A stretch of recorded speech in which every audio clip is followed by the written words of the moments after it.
probablement considérer que 70 ou 80% des Israéliens eux-mêmes sont décédés. Donc, ce n'est pas de cela qu'il s'agit. L'antisémitisme, c'est dénier au peuple juif le droit d'avoir un État. Et ça, effectivement, c'est une discrimination. C'est une discrimination qui est adressée au peuple juif, et donc cela relève effectivement de l'antisémitisme.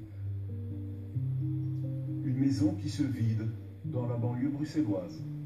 Anne fait partie de ces juifs qui ont décidé en 2014 de faire leur alia, de partir s'installer en Israël. Elle ne s'en cache pas, les événements de l'été ont accentué son malaise et précipité sa décision. Pensez qu'un jour, je me sente comme ça, pas à l'aise, vraiment un mal-être chez moi, j'aurais jamais cru. Ce mal-être, vous l'attribuez à quoi exactement? Disons que c'est un mal-être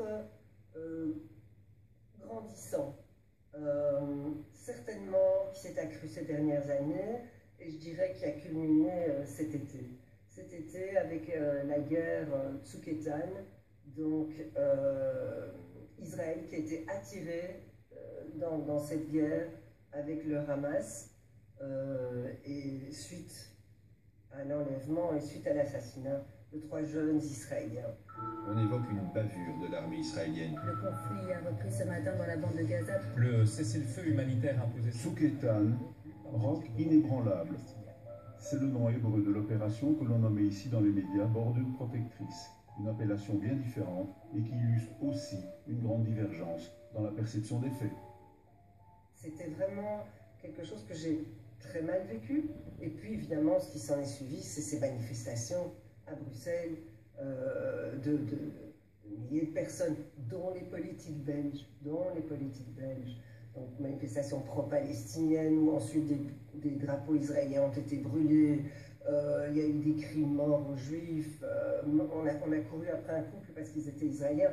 Je veux dire, c'est détestable, c'est inimaginable que ça se produise. Cette menace dont vous parlez, elle pèse évidemment sur des juifs ici à cause de la situation là-bas en Israël. Elle pèse aussi sur l'ensemble des citoyens israéliens. La menace du Hamas, vous en avez parlé, il y a le Hezbollah, il y a l'Iran.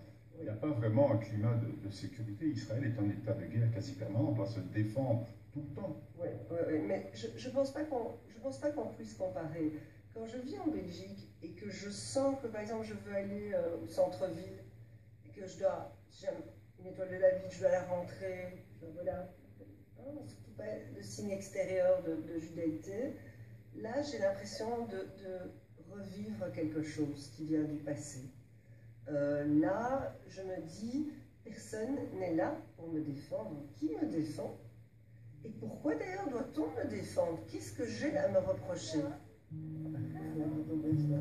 Dans ce contexte d'antisémitisme renaissant, s'est tenu à Bruxelles le salon de l'immobilier en Israël et de l'Alia, le premier du genre. C'est là que nous avions rencontré Shirley. Elle a déjà